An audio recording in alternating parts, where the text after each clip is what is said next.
If I want to continue the impersonating of this Tidebringer and gain access to the reliquary without opposition, the first step is to perform a ritual recitation before Kaoto. Kaoto advised me to examine the library as well as the mural outside. Speak with the gift bearers to gain insight. Where's the library, though? I don't know. Yeah. Huh? Kind of curious. We're on a fresh save anyway. What about my lore skill? Are you prepared now for the recitation? We can begin the recitation. Very good. We shall commence the rising. First is Anthu. Last is Dianthu. For the tide comes at the end and leaves at the beginning. I am Disaman the Ebb. Who comes this way? I can use my lore skill. Finally, a reason to level it. I am Saman the Flood. Blessed be Saman, that washes over the shore and brings the end. Blessed be Disaman, that returns to the sea and leaves behind the beginning. A gift-bearer comes to Disaman and asks him to bear his burdens away. What token do you offer, gift-bearer? I give myself, for a gift-bearer has no other tokens to offer. The token is received in Ondra's name. Tell me of your burdens. I have none, for all that belongs to Ondra is forgotten. In Ondra's embrace, our burdens are lifted. Kaoto appears pleased. He nods. Manea sighs with relief. The Tidebringer shows himself worthy of his charge. Your purpose here, Tidebringer, is to perform the ceremony of the rising. It is the transition of one phase of service to the next. How much longer is this gonna be? My joints are rusting. On the level beneath us in the halls of silence, our low-tide brothers and sisters have lived for many years, sealed by their own will. It is time for them to be relieved of service, and for the high-tide brothers and sisters here to take their place. In the halls below you will find a relic, Ondra's witness, and a spurgulum for dispensing holy water, but also something more. It is set into a device it operates atop a flight of steps. The device will flood the halls of silence. This is the rising.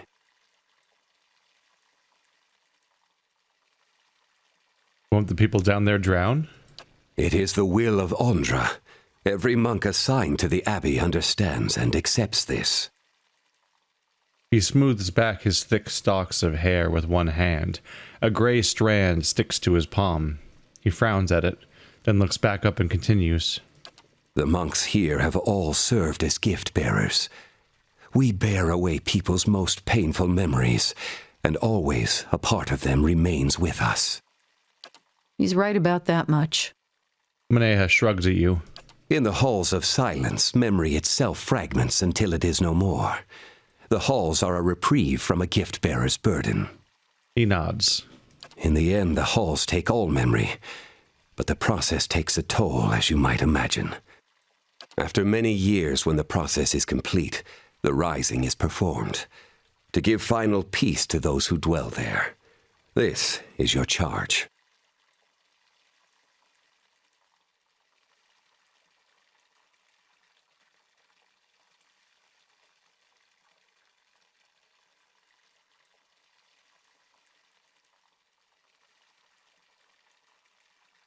What do I do when the rising is complete? The high tide is to replace the low, and stand vigil in the halls of silence until the next rising. When you have completed the rising, bring Ondra's witness to me here. I will show you the last of what you need to know. Once I have Ondra's witness, what do I do with it? The device it operates is a simple valve mechanism. It will be clear to you when you see it. I will return to you once the rising is complete. To reach your destination, you will need to know the sign of the tide, which is kept only by the High Abbot. It's said that it is the first knowledge lost when the abbot joins the low tide in the halls of silence. Watch carefully. Kaoto contorts the fingers of his right hand into a particular curl shape. Then with his left hand he traces an arc from center to end, simultaneously with his index and little fingers. I trust you will perform your duty, Tidebringer. Well, shit's fucked. All right, now I'm kind of happy with the fact that well, this organization kind of already wasn't in town, but I'm happy I drove the memory of it out of town to be replaced with Abaddon, because a religion devoted to craftsmanship is certainly more appreciable than the kind of religion that's like cool with filling a basement with a bunch of your followers and then drowning them all. God damn. Let's go worship Whale. He seems chill. He's fun. He's trickstery. This area is forbidden. Kaoto granted me leave to walk freely. So it begins. You may continue, Tidebringer. Be warned, the low tide have been in the halls of silence for a long time. Their minds are not sound. Your presence may provoke them. This is all really fucked up. They've been kept down here and been losing their memories. You always knew this time would come. I've seen the other side, brother.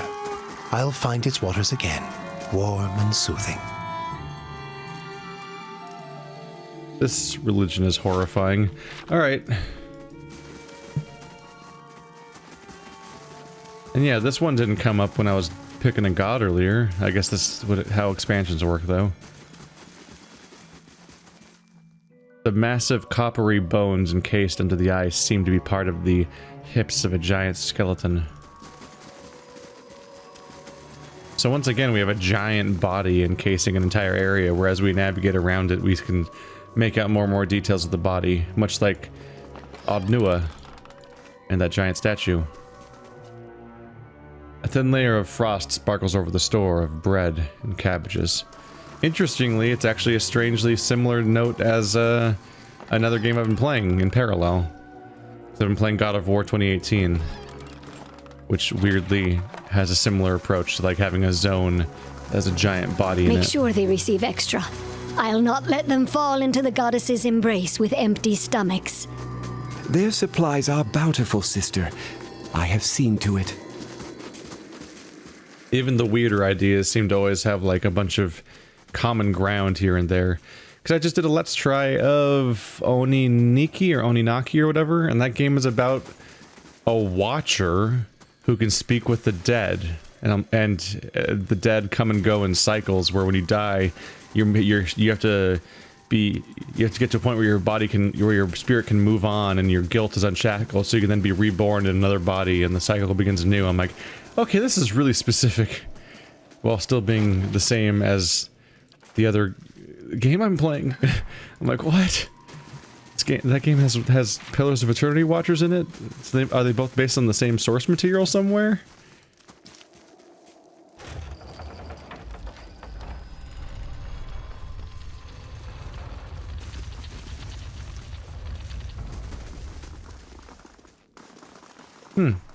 So far I haven't provoked anyone. Oh. Are these the low tides in here? An acrid and pungent smell climbs up from the depths of this pit.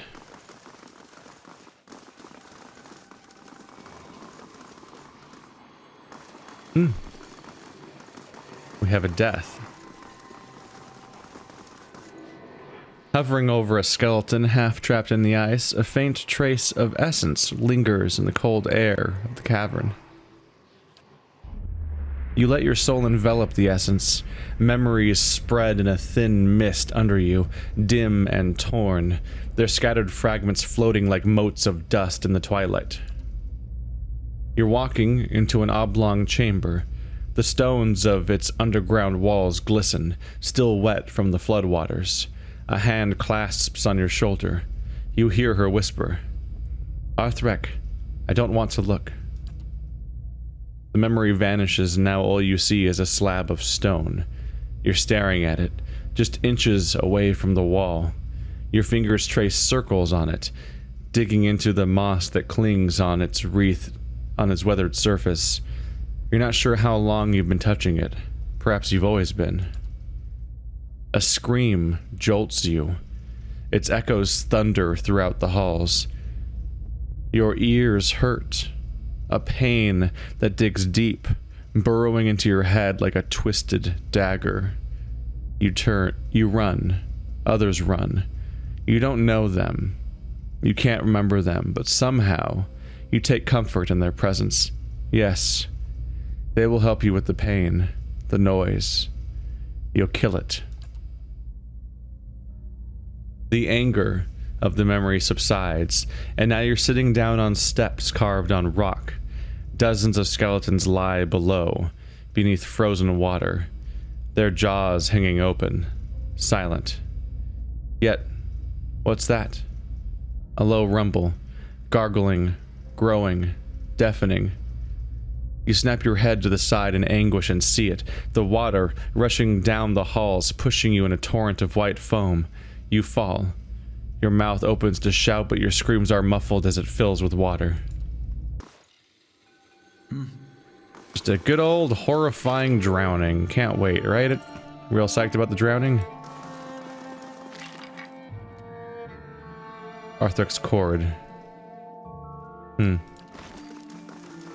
Yeah, I think I'm gonna try to avoid the drowning if I can. I'm not big on being the type of person that drowns a bunch of people. Even if they've made the mistake of thinking it's a good thing.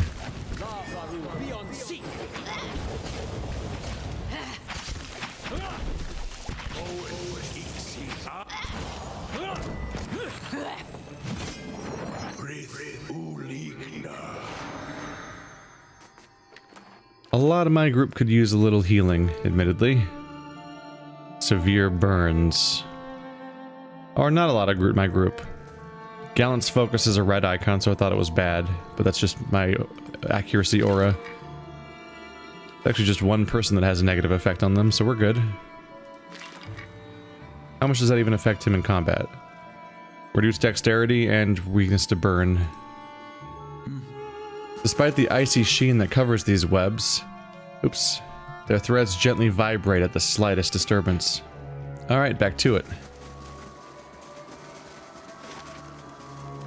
The cliffs of the yeah, I thought so. Ramparts of the Abbey. Okay, yeah.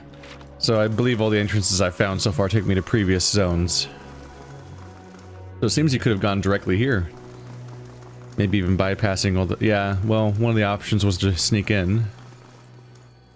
The door is sealed shut.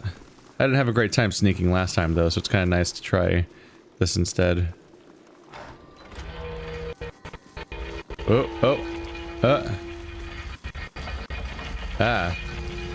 Audio's freaking out. Oh, I didn't like that. Uh-oh. Uh-oh.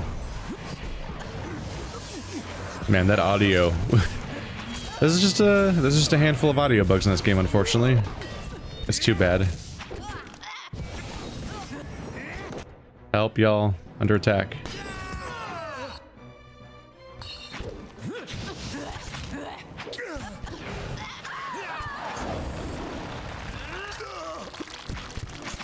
Those guys just kind of standing around?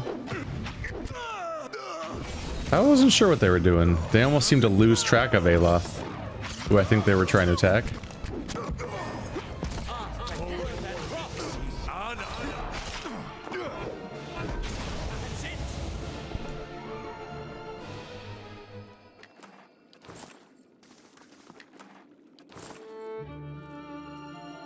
Sure. Yep. So as the guy predicted, they attacked. My very presence. Not much of a life down here, is it? Who's there?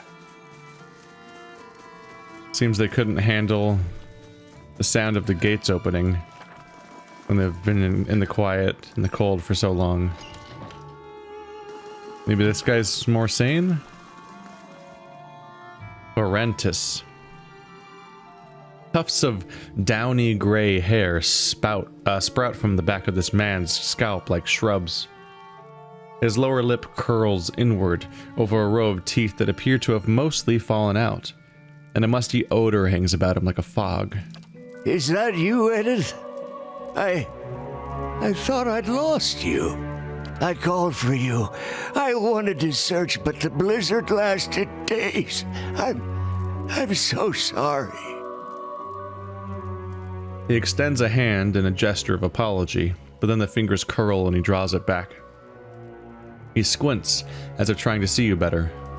But wait. We did find you. When the thaw finally came, I saw you. Rigid. Frozen. You cannot be Edith. This is all pretty horrifying. It's a goddamn cult about forgetting things. That's why they lock them down here, isn't it? It's seen as piety to forget. See, one of the risks of having an isolated or slow life that isn't full of social interactions and things that challenge you and keep you busy and so on is that your mind goes. You can have early onset dementia, or any dementia related symptoms could be severely amplified, and you can suffer permanent damage to your ability to remember things and interact with people and so on as a result. It's really important not to isolate yourself like this. So that's one of the reasons, among other things, why solitary confinement in prisons is seen as a form of torture. Because it's seen as being cruel and unusual for this reason. On the surface, you might think, oh, they're just going to put them in a padded room or whatever, or maybe not padded. That's a very different situation. They put them in a room alone. It's like a timeout for days, weeks, months.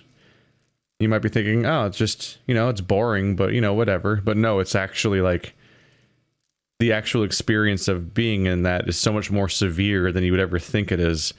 You lose all sense of time and place and idea of who you are or what's going on, and you can actually start to kind of go. That's why it's classified as a form of torture. And it goes beyond just like the anguish while you're in it. You can spend a significant amount of time once you're out of it just trying to recover from the experience, and some people never do. If it goes far enough that they actually snap and they go over the edge, like it might actually trigger dementia symptoms in them that have now permanently damaged them, and they'll never be who they were before again. It's actually a thing that they touched on in Orange is the New Black, when a character suffered exactly that problem. No, we are in the Abbey. Gift bearers. And you must be the Tidebringer. Correct, I'm the Tidebringer. Then listen well, Tidebringer. Kaoto does not know what he asks, nor did I when I performed the Tidebringer's duties so long ago. The halls of silence. They take our minds, memory by memory. It would be peaceful, we were told, like going to sleep. Look around you. We, the low tide, who have been sealed down here all these many years, do we seem at peace to you? We are lost, terrified. Who are you? No one has asked me in I don't know how long. Who was I? I was the High Abbot, wasn't it? High Abbot. Ferentis. That was me. Or the one before me, if not. No longer, though. I am just another brother of the low tide. I remember a woman. Was she my wife?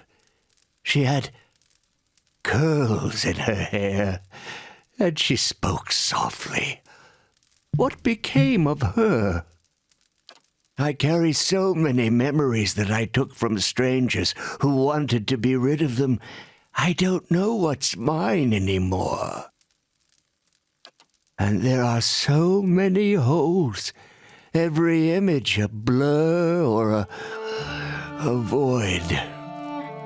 Would that I could be free of this place, free to make new memories, to know who I am.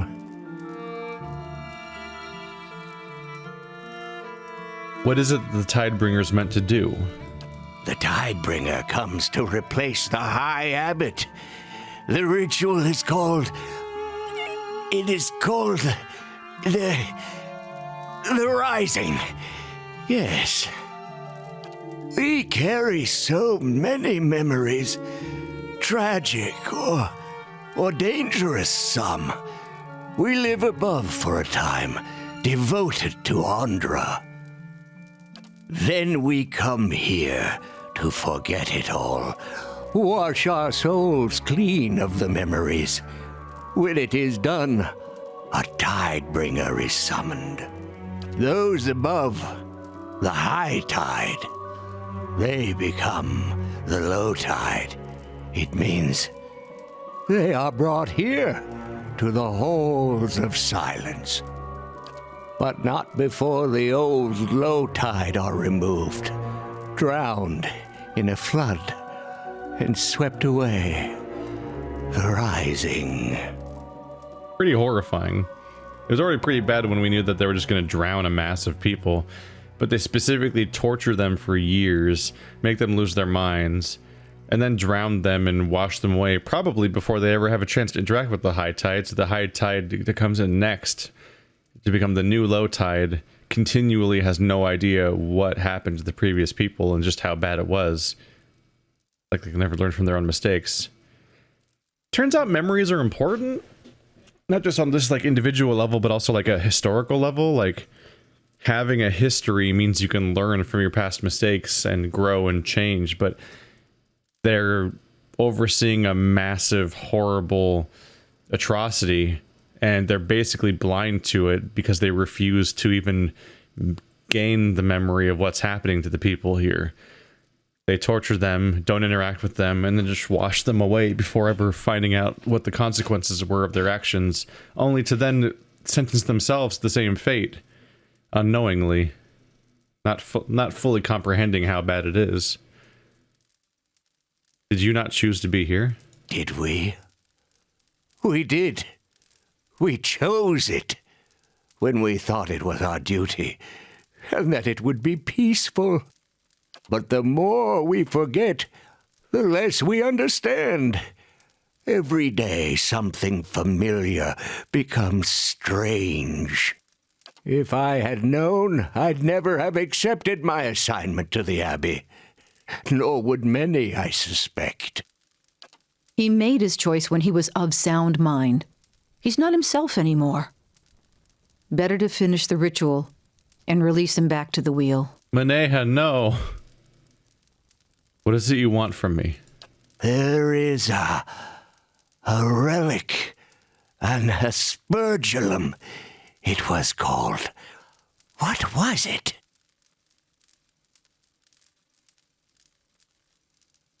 He thinks for a while with a pained expression, his lips mouthing words. Well, it doesn't matter. It controls the floodwaters, but also the outer floodgates. Ondra's Witness! That is the name. It is down here, but I don't recall how to reach it. The High Abbot knows. If you can find out from him, you could set us free. Open the gates. We would leave in peace and finish our lives in dignity. Are you certain it's wise to release the low tide in this condition? We are all so old now.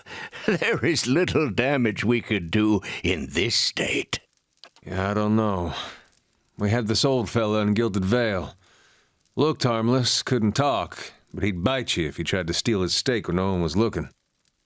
Once we are free of this place, we will be able to make memories again. The confusion and paranoia will pass. Oh, that's unfortunate. He believes that. Yeah.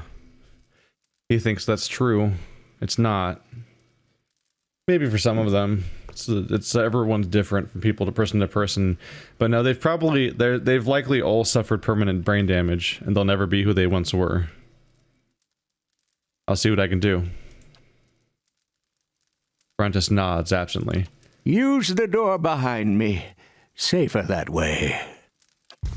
Still, while they've all been permanently damaged, most likely, that's no reason not to let them out.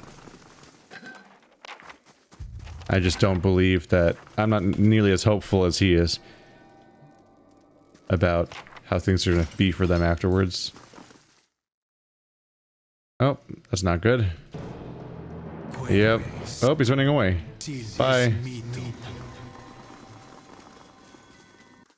An acrid and pungent smell climbs up from the depths of this pit. Once again.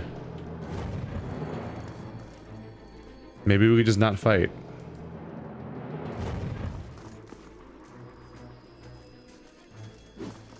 They seem a bit inconclusive about whether they want to fight or not. Beyond the door, you catch glimpses of shapes in the darkness. Wails and whispers, faint and erratic, echo from within the sealed halls.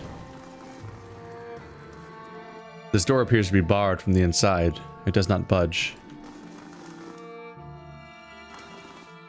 I'm trying not to kill you guys all, if I can avoid it. Oh, enemy spotted, but they're not attacking me. Maybe we don't have to fight. The door is sealed shut. Beyond the door, you catch glimpses of shapes in the darkness. Wails and whispers, faint and erratic, echo from the sealed halls. Why is they're ranked as enemies, but they're not attacking me? Were those guys I fought earlier innocent, and I didn't have to fight them? But why were they ranked as enemies? That kind of scenario has never come up before. A turbulent murmur echoes faintly from the depths of this chasm. Different scenes of an ocean shoreline are carved into 4 stone panels, arranged almost haphazardly at different heights along the network of rails. Inspect. The panels are affixed to a set of rails that curve and crisscross in patterns that remind you of seaweed. There are 4 depictions on the wall behind the rails in which the panels look like they would fit. The panels show variously a barren shore, a city in flames, a flourishing city, and a tidal wave. A barren shore.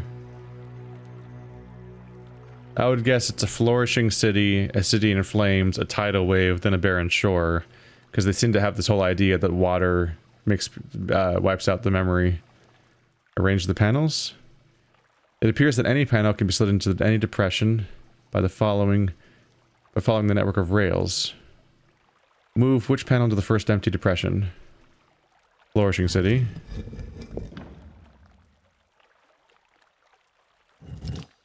Once the panel matches the recess in the wall, you gently press on it. It slides without resistance and locks into place. First, the next one would be City in Flames.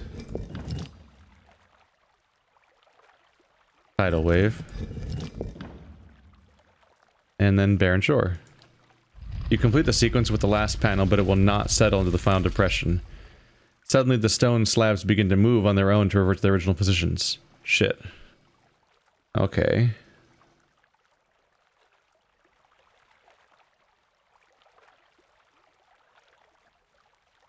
City in Flames. Tidal wave. Barren Shore. Flourishing city.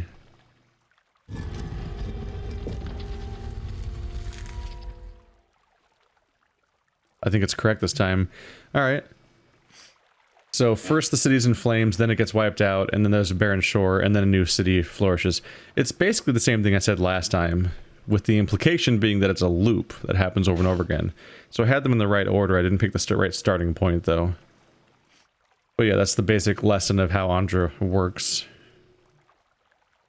The remaining panels retract and lock into place. Behind the heavy stones, there is a metallic groan, and then a steady whir. A small tile, about waist high, slides back.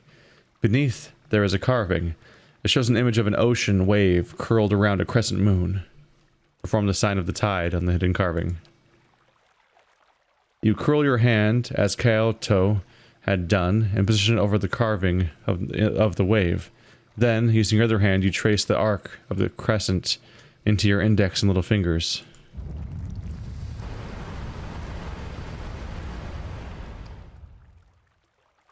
A heavy rumble stirs the ground, and from all around you comes the sound of rushing water. Uh-oh.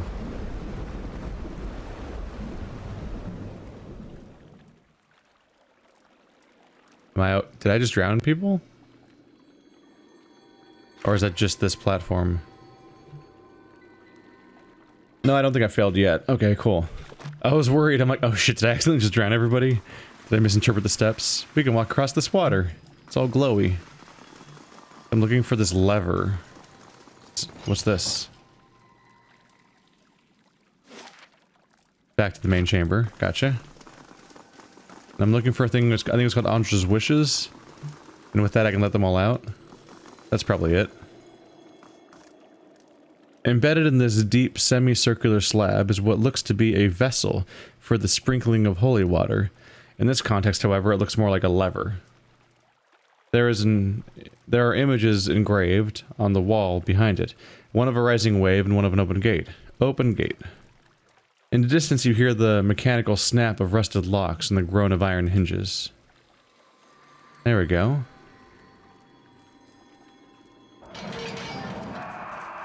Get out here, prison break, yeah! Get your ass out, get out of here, go on. Go on, you little scamps. You guys can become like those weird roaming people at the end of, Fahrenheit 451. Good luck.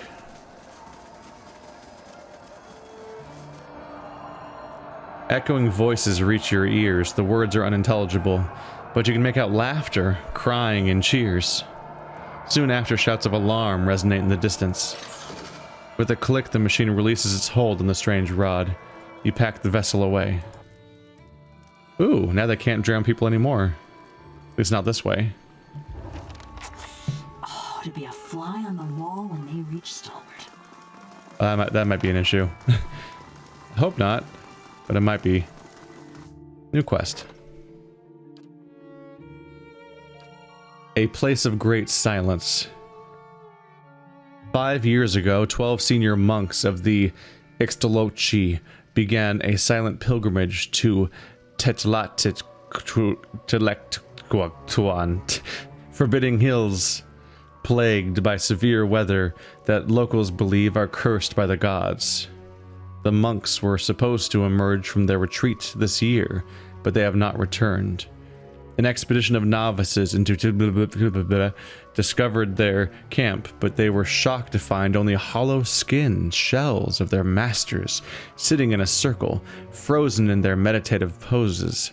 The inner circle of the Ixtalochi theorize that the masters have transcended their previous physical forms and may be wandering the eastern reach.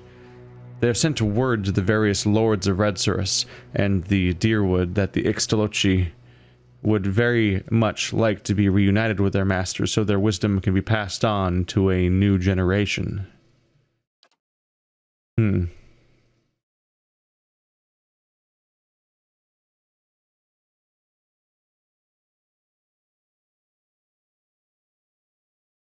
Have fun, Zawa. Oh, things are not too bad here. Alright. I don't think that... Yeah, we'll see how it goes. I get the feeling that the locals aren't going to be very happy with me right about now. But hopefully there won't be too much of a problem for Stalwart. But I don't think that the monks are going to be very happy with me that I let out all of their low tide. But you know, fuck them. Also, I'm probably going to have to murder them all. So... So much for that infiltration idea. I guess we're just gonna fight now. I saved a bunch of old people. That's fun. I might have not had the chance to do that if I had not infiltrated them, but who knows? And I only had to kill like 4 of them because they attacked me.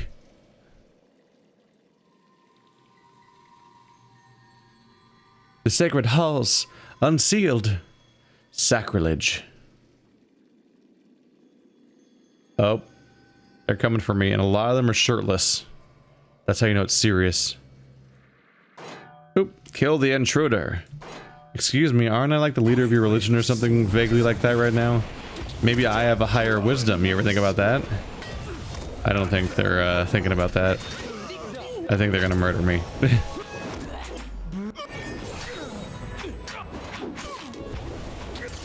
Maneha might not be psyched about all this. Alright. One more till dragon. Dragon!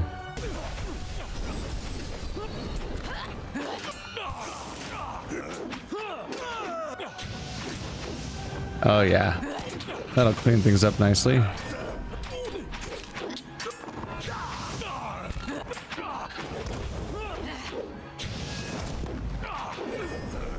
Oh no, he's prone. Wow, he's very prone. This guy's not dying. Kind of impressive. Wow, he outlasted him. What are you made of? Vigorous defense. Guardian stance suppressed by another guardian stance? Whatever that's trying to say. Oh, fine. Enjoy this now. Getting stabbed by twice as many people now. There you go. There you go.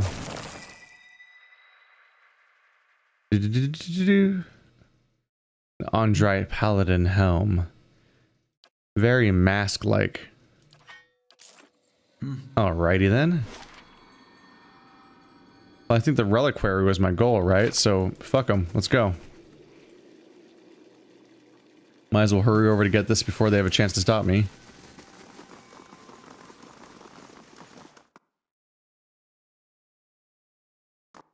Aren't we having fun?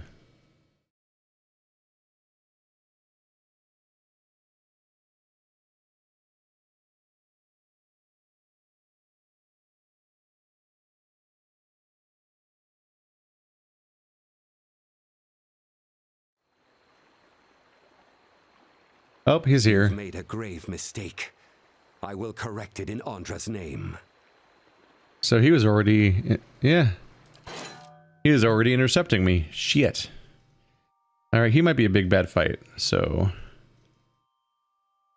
Hope for the best. Barely injured. Why is he... They shouldn't be injured at all. That's a little confusing. Oh, hello, surprise. Other enemies that are coming from the south. That's not good news for me.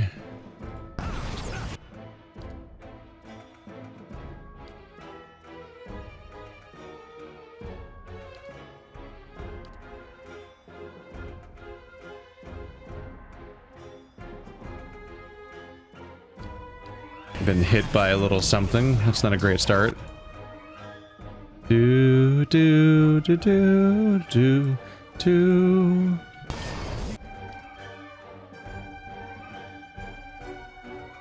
You guys don't mind like a giant lightning thing going through the base, right? He's still trying to cast that? I think he is. Hey Maneha, you've really gone off to a different place, haven't you? Alright. You are taking some hits. So let's work with that a little bit. Ow.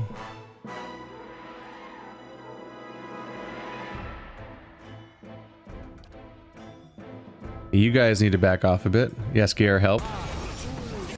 Wow, how did he go that fast? That was weird. Someone must have like shoved Yaskier across the room or something. That was a visual.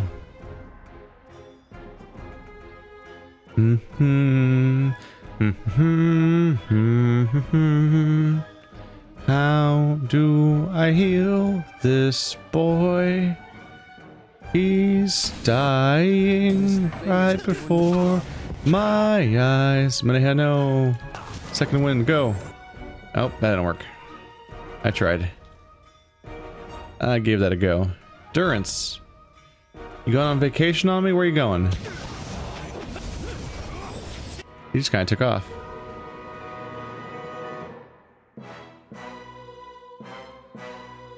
Does she still have watchful presence to revive her?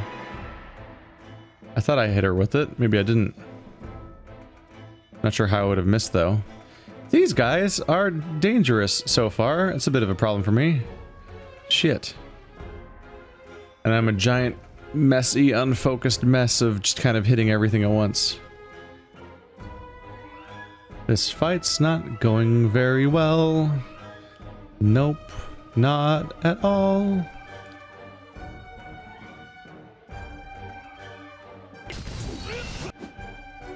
Yeah, we're about to lose Aloth. Alright, now. At least try to bring her back up before you die a second from now. There you go. That's not the worst. We tried. We've only reached 4 chance.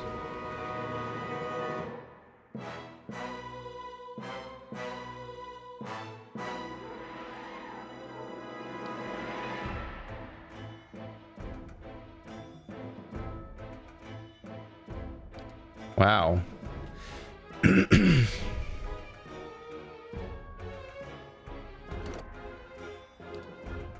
Yeah, his health is all the way down to 0. Aloth's just completely dead at the moment. They went for him hard.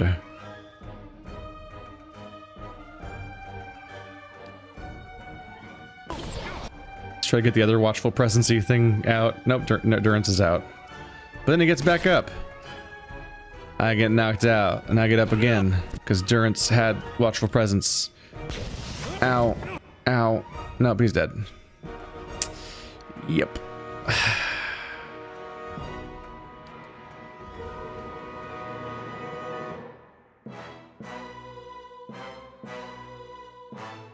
This is a difficult one. Please take this guy out, so I at least...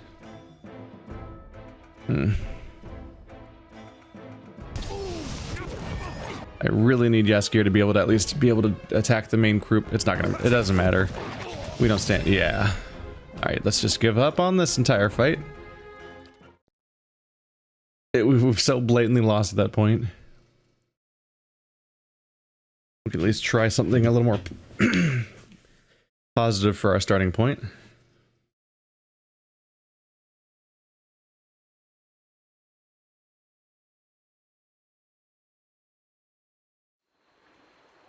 All right.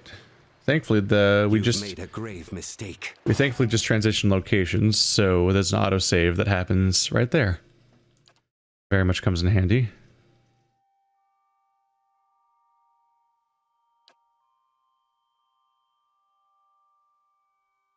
Area of effect, range 5 meters. I think fight has to start first.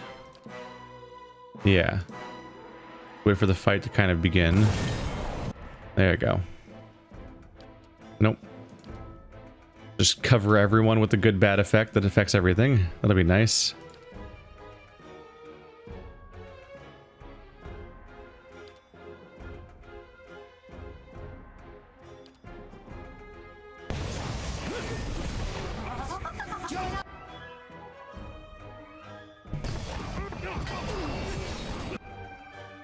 Just anything that can make this a little cleaner for us would be very nice.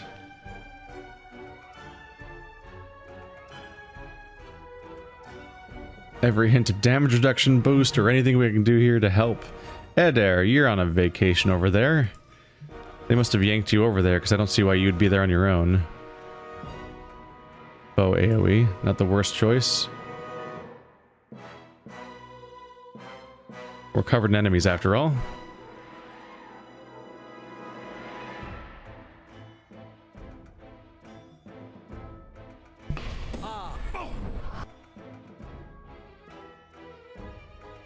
Did he cast it?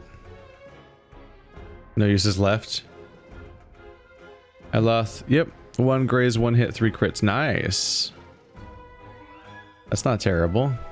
Badly injured already. That's a good start. Anything that's a local AoE that doesn't hurt my allies would do very nicely right about now. Unfortunately, Aloth has a lot of attacks that aren't great about that. Ooh, jump targets.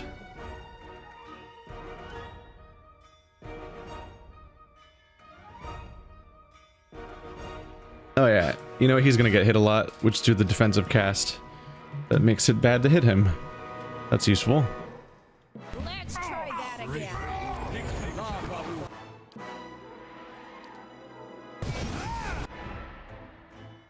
Devil, no. Fatoof. They never get you when you're a spooky invisible person. Or they will. You're not even successfully cloaked right now, are you? Where is the devil? Where is the devil? There she is. So you get sapped. I need fewer people hitting you. Is Minoletta's piercing sigil on you? Yep. That's good.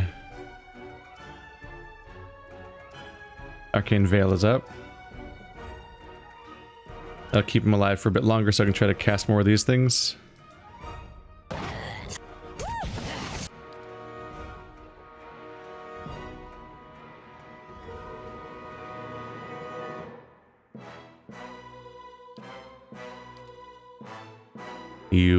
You are weakened and dazed.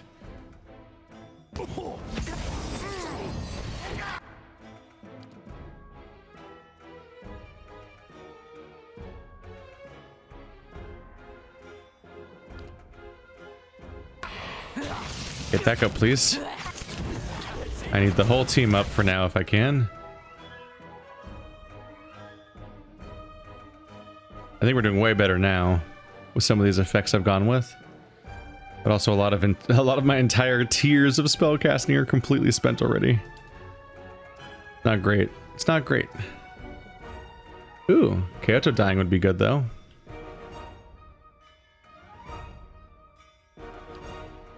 Kaoto dying would be very good.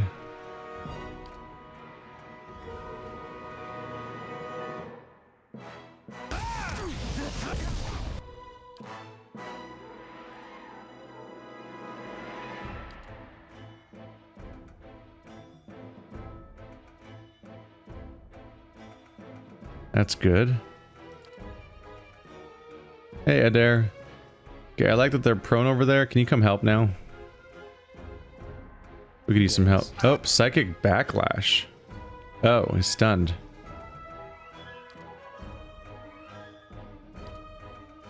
Bless that shit. That's right, bless this mess.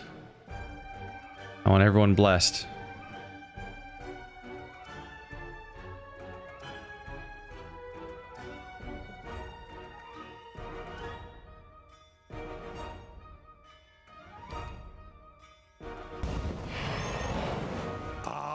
Oh. Don't cast it. Don't cast that. We're winning. We're good. We got this. That was handled so much better than the last one. Nice.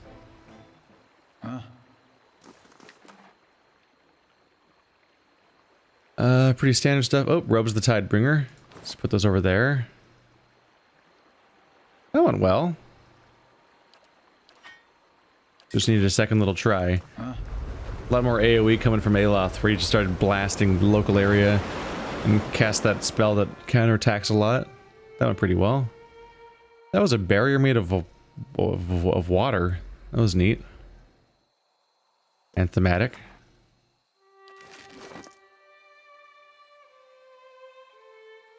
Robes of the Tidebringer. Plus 25 defense against Charmed and Confused, 10 against Domination. Grants Martyr on Unconscious. People within 5 meters gain a 30% attack speed for 30 seconds if you go down. That's a neat effect. Requiring your death is a little, Still, you're not really kicking ass with your item choices, necessarily. Increased healing received isn't gonna blow me out of my... It's not really blowing my mind. So yeah, making him less likely to be controlled, and then also giving everyone a boost when he dies could come in handy. Because you're in trouble if he dies, because that means no one's going to heal us. My god. What is this cape even attached to? It's been quite a journey seeing what this guy ends up wearing from mission to mission.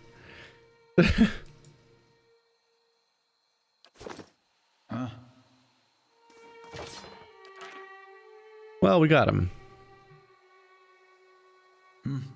Now what are we getting ourselves into?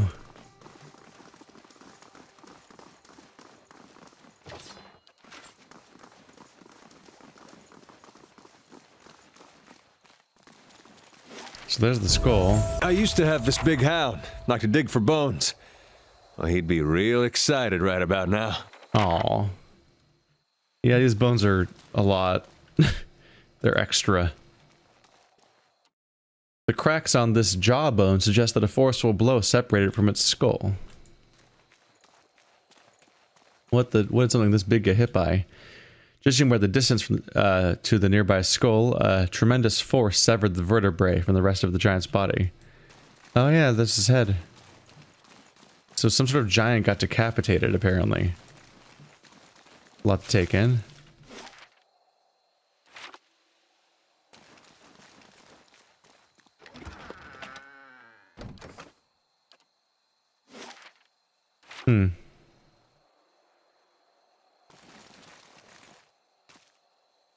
Lodged between rows of crystalline rock, a large fragment of metal protrudes.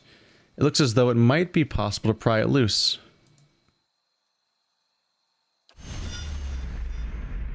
At your touch, the splinter of metal begins to glow orange. Heat surges up your hands and arms and envelops you with such intensity you feel as though you are melting down. The heat spreads to the world around you, turns it orange and then yellow, then white. The ground, the sky, everything around you drips in molten globs and begins to take shape beneath you as if from in an invisible mold. You and the shard are the last things to melt and fall, and your addition to the molten pool completes the shape of an immense hammer. The metal cools as quickly as it heated. The handle is gripped now by two great, leathery hands, and the hammer is cocked back over a shoulder as broad and mottled as a hilltop. The wielder whirls around and heaves the hammer, and you are flying upward for what seems like ages into the airless blackness above. As you spin, you catch glimpses of a large rock. A rock large enough to be a moon. It is close, far too close to the world.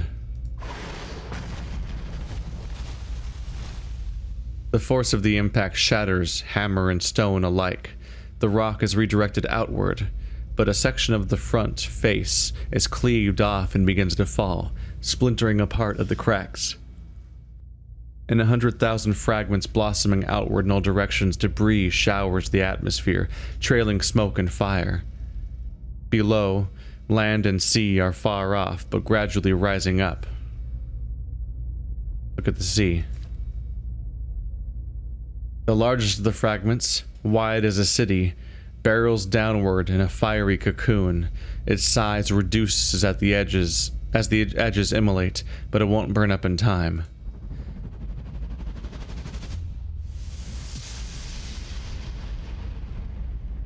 It lands silently in the distant ocean, sending a column of water skyward and radiating ripples that spread like wrinkles in fabric. Then the sound comes tearing up to the sky. It sounds like thunder.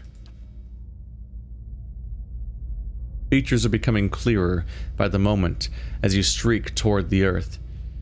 You are lodged in an enormous boulder, falling among the smaller fragments that heat and burst around you on all sides. Beneath you, snow-capped mountains rise up, dotted here and there by cities and of stone and Ondra. The impact will be the destruction of all of them. The shadow of your rock fragment is visible now, getting larger by the second. You are moments away from striking the ground when a massive shape throws itself into your path. The last thing you hear sounds like another rumbling impact, but that isn't what it is. It's a chuckle. Relieved. Breathless, you hear two words. Made it. Everything goes dark. You open your eyes. The metal hammer fragment has come free, and you now hold it in your hands. It is warm to the touch.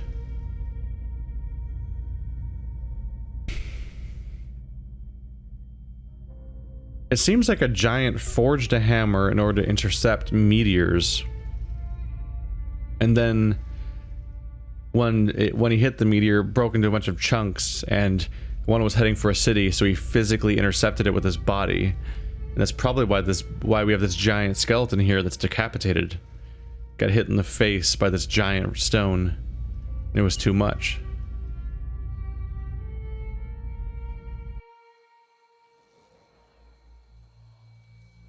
The air around you is suddenly turbulent, spiteful. A cold, damp wind whips your face. Salt crystals collect in your nostrils and the creases of your eyes. The floor below you becomes blue-gray and glassy, churning and rolling. And when you fall, you crash through water. Violent waves hurl and spin you. Something slithers around your ankles, seizes you with incredible strength, drags you down into silty depths. When the pulling stops, you are hovering at the center of an endless blue abyss. You can see neither surface nor floor. You seem to be facing downward, but there's no way to be sure. A voice sounds from everywhere at once, and the immense pressure wave of each utterance sends you reeling. Deceitful wretch! Grave robber! You who dig for that which you did not bury, speak! Explain yourself and be judged!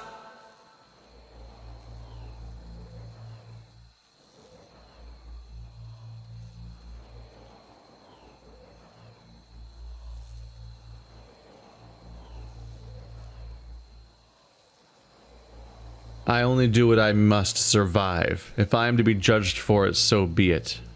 No mortal is fit to decide whether he is worthy of survival. Your actions speak for themselves. The battery opened. The forge ignited. You conspired with souls that evaded my judgment. Saw them infused into the very thing they had stolen from me. The dwarves sealed their own fate. The forge was meant to be forgotten.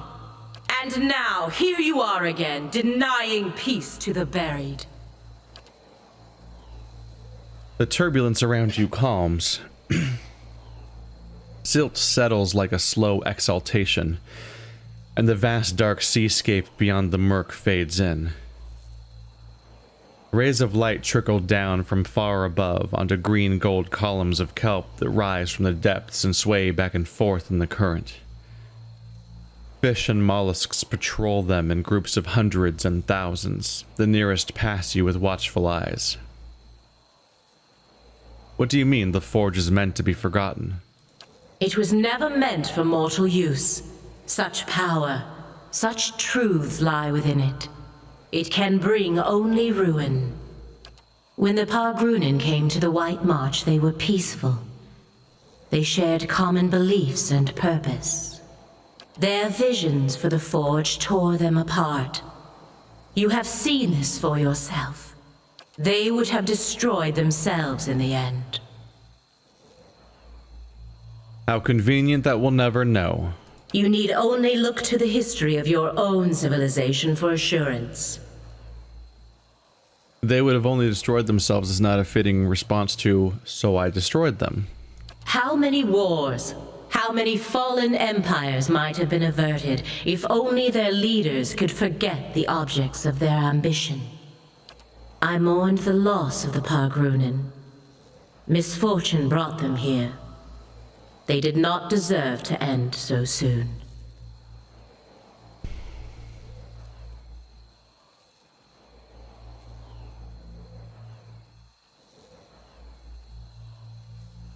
What does it matter if something is remembered or forgotten? It's in the past in either case. Memories are the spirits of the past. You of all people should know their sway on the present, Watcher.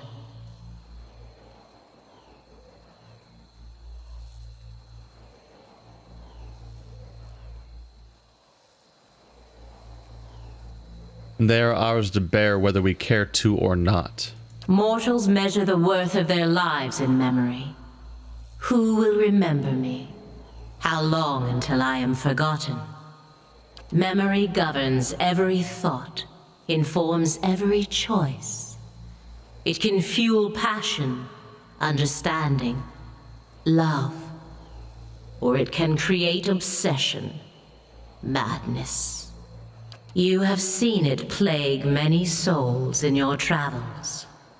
Consider the old Watcher who inherited unspeakable crimes from birth. Or the fisherman whose life became a sentence the day he killed his sister. Or the Glonfathen boy for whom an old medallion was worth more than all the fruits of his labors. Or the former Crucible Knight whose political embarrassment embittered him against the organization whose ideals he treasured above all. They could be free from their burdens, if only they could forget.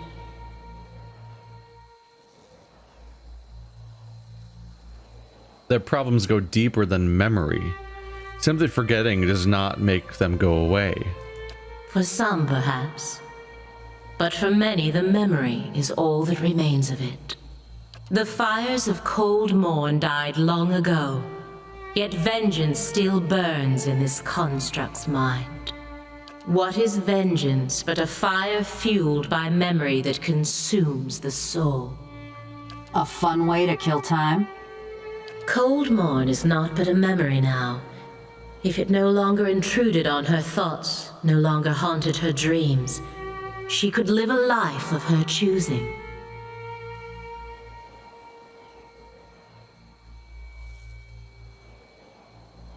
She's endured things that no one should have to remember. Her life would have been far different. Of that there can be little doubt. But I would lose my favorite conversation starter. The light filtering down from the surface seems to focus on Maneha. Would your life not have a better course, Amawa, if the faults of another lifetime were not dragging you down? I used to think so. But turning your back on something doesn't make it go away. Just makes it easier for someone to stick a knife in your spine. The source of those wounds is long gone. The memory was all that could do you harm.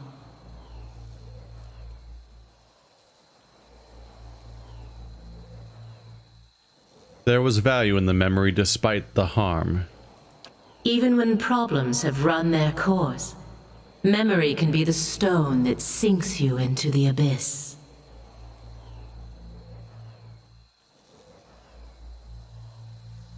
Be that as it may, I must reject your moral paradigm because it engenders an incomplete conception of good that fails to consider the importance of testing the soul. Indeed? And what has led you to conclude you know better than a god, mortal? Your supposition that peace of mind is tantamount to the overall good is a flawed premise. Empirically, we know that struggle and inner turmoil strengthen the soul as often as they strangle it. That hardly sounds like an improvement on inner peace. Is that the extent of your argument? No, actually. I submit to you that life is a framework to test the soul, and that an untested soul withers from disuse. Consequently, it is better to test the soul in order that it should thrive. If it breaks, it is no worse off than if it were not tested at all. There may be hope for you yet, Watcher. Your reasoning is interesting, mortal. Perhaps there is something to it. But it is not my will to simply do good. Those broken souls that fail your test, those are the ones I love most, for no other god will have them. What small mercies they ask of me, I will always grant. Was there something else, mortal? What are the bones of the... what are the bones of one god doing sealed in the temple of another? Do not play coy with a god, Watcher. I know you have seen his death. I feel it whenever a forgotten thing is taken from me. Abidin did not deserve to die here. This place, it was the least I could do to give his remains some privacy. The least you could do. The least I could do for ending his life. Light drains from your surroundings. The kelp forest becomes a corpse of black tendrils, stark and twisted as regret. I called the moon down to me, Ione brother. It was against his wishes. He would not listen to reason, would not listen to me. In his madness, he splintered the moon, but it was not enough. The greatest of the fragments still fell toward that which he would protect. In the end, he took position where it would fall, and absorbed the impact himself. I thought Balefa and Kaoto were the moons. Ione brother is their smaller sibling, tiny next to them. Small enough that the world would survive its impact. But why the temple? Why the secrecy? That time has been forgotten now, and so his death belongs to me. Everything he was before the impact.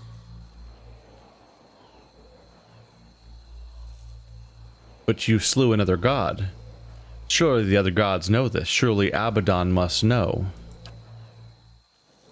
Current surges through the kelp bed, pushing each plant sideways like saplings in a hurricane and propelling you backwards amidst a torrent of wayward fish.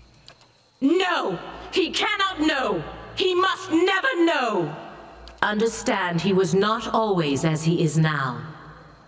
His body was not all he left behind. He was devoted to progress and industry from the beginning. But so too was he devoted to preservation. In those times he would let nothing go. Nothing could be forgotten.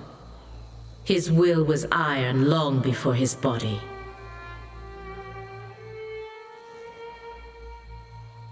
Preservation. So that's why he went so far to oppose you. We agreed long ago, all of us, not to alter the course of Kith's civilization. Not directly.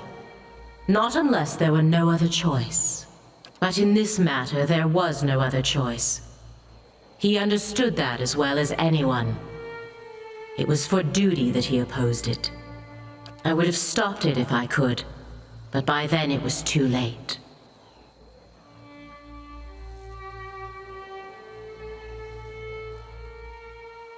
What was it he was trying to preserve? Time has finished much of what I started. I cannot tell you that, mortal, for fear of undoing all its costly work. You make it sound as though you were the sane one.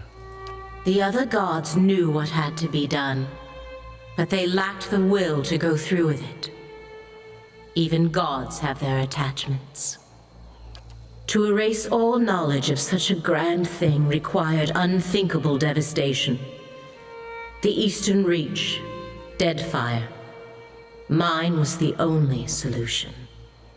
When I called down Ione brother, they remained silent.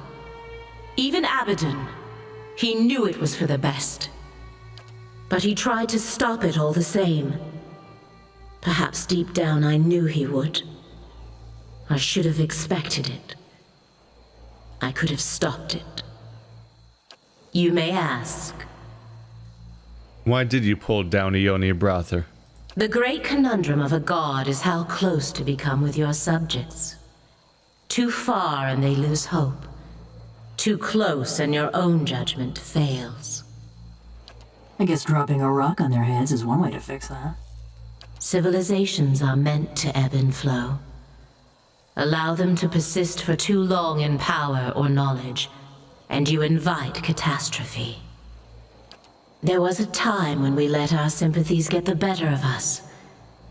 When memories were allowed to persist that should have been washed away. The other gods could not be moved to act. I did what had to be done without them. You're talking about the Ingwithans. I speak of what is forgotten. I failed that day, but my purpose was achieved in the end. I will not dredge up the memory to satisfy idle curiosity. The army that destroyed the dwarves, the eyeless, are they yours? What the world casts aside, I take into my care. A thing may be forgotten, but it is never alone as long as I am here. They were lost children, abandoned, fixed on a purpose that no longer had meaning. I took them in, gave them new purpose. I did not create them, but yes, they are mine. They are Abaddon's. I saw them forged. They were his once, I won't deny it. He created them as assistants to carry out his work on Eora. But he has long been the overseer of progress in the world. Leaving things behind has always been his way. I allow him to leave his past in my care, so that it does not hold him back. You and Abaddon have a unique connection, then. I suppose we do. But then, the gods have always been able to accomplish far greater things when working together. Nearby, you see a shark pass through a school of fish. The fish scatter, evading the predator. I had something else to discuss about the eyeless. Speak your mind. You haven't given me the whole truth about the eyeless, have you? Careful what you accuse a god of, mortal. The water around you is suddenly icy, and you feel it sap the heat from your veins. Abaddon didn't abandon those creatures. You made him forget them. Otherwise, he might remember how he died. And what if I did, mortal? It does him no harm to forget. On the contrary, it lifts a burden.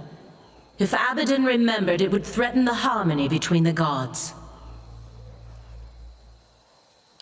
It was not so long ago that conflict between us led to disaster in your world, and the death of one of our number.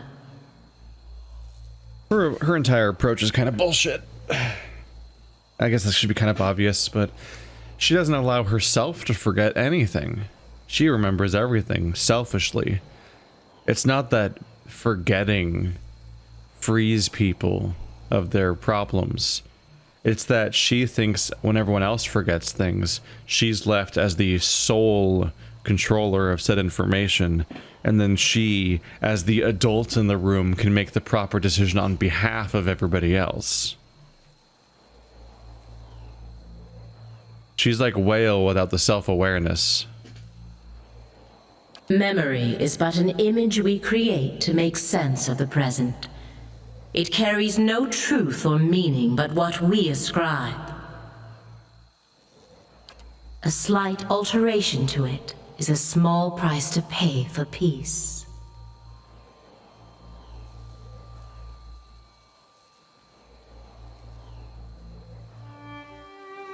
It's wrong to deceive him. I expected better from a god. Memory deceives. It distorts. It reimagines. This is no different. No, you don't get to play the card of like, people don't remember stuff correctly anyway. No, you are explicitly and intentionally deceiving. And it seems to be the basis of your entire ideology. The peace between the gods is already fragile. It will not withstand another shock. You may ask. I need you to call off the eyeless. On the contrary, mortal, their work must continue.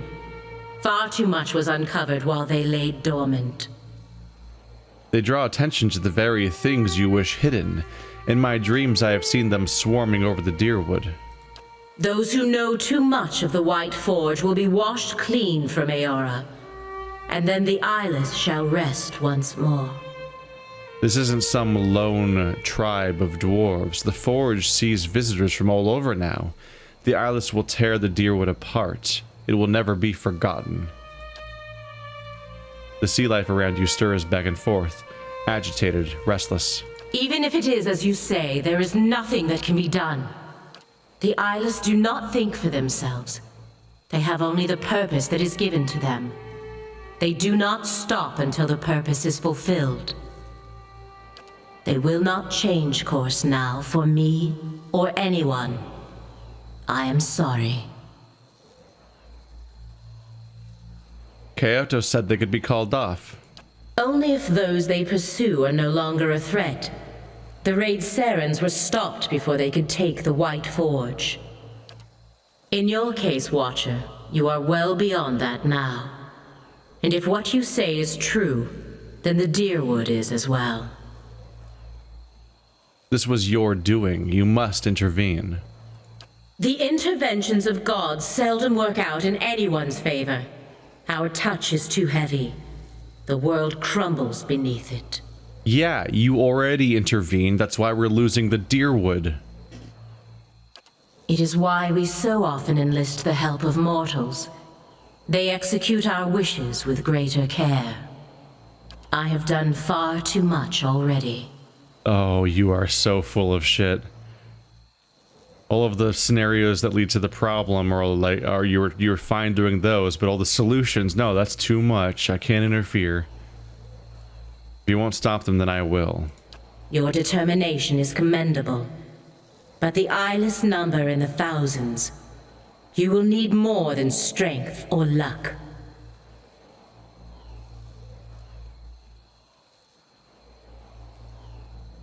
This is your mess. You'd better have something to offer. I will give you what aid I can. I bade the eyeless to remain hidden when at rest. They are gathered in the hollow of a great rock, splintered from Ione Brother. It lies in a flooded crater known as Kairon's Scar. Know too that they were built to answer the call of their master's hammer. When they hear it strike, they come to its aid. If you were to take that piece of his hammer from here and reshape it in Abaddon's forge into a likeness of the original, you might be able to call them to you. But destroying them would be another matter. I know of one way, but only from the center of the Lion's Den. Only with their master's hammer in your service. If you can do all this, if you can reshape what remains of Abaddon's hammer and bring it inside their lair, I can instruct you there on what you would need to do. I'll do what I can. And I will see you through when the time comes. I will remake the hammer in the White Forge and stop the eyeless. If you do not, be assured, they will come for you as they did for the Pargrunen. An uneasy turbulence disturbs the calm like an unwelcome thought. Careful as you approach the lake. When I claimed the eyeless, I made sure they would not be discovered while they slept. Many of my most devoted followers stand watch there. They will not allow you near. And there is something far worse. Something more fearsome and dangerous than any eyeless. Let us hope you do not attract its attention. More dangerous. You can't just add that in there casually. In the place of an answer, a sudden surge in the current from beneath sends you hurtling upward. The surface above you approaches fast, shifting and glimmering like quicksilver. You emerge soaking wet on the stone floor of the reliquary, gasping for breath, as if you've been holding it for hours. Well, glad to know that we're doomed, and also worse things are waiting to be discovered when we get there. Things are going well. Bit of a paradox problem. The entire reason we came here was because we had a vision of these things destroying everyone. But then us coming is what causes them to want to go out and destroy everyone. Because it's the knowledge of who they are and what's going on. I guess that's not the case, no. I guess it was the first expansion was the one where I made it so that the White Forge was integrated into global trade, and now they're going to go out and wipe out everyone who knows about it. Well, shit. Yeah, at least post a fucking sign saying that that's going to happen.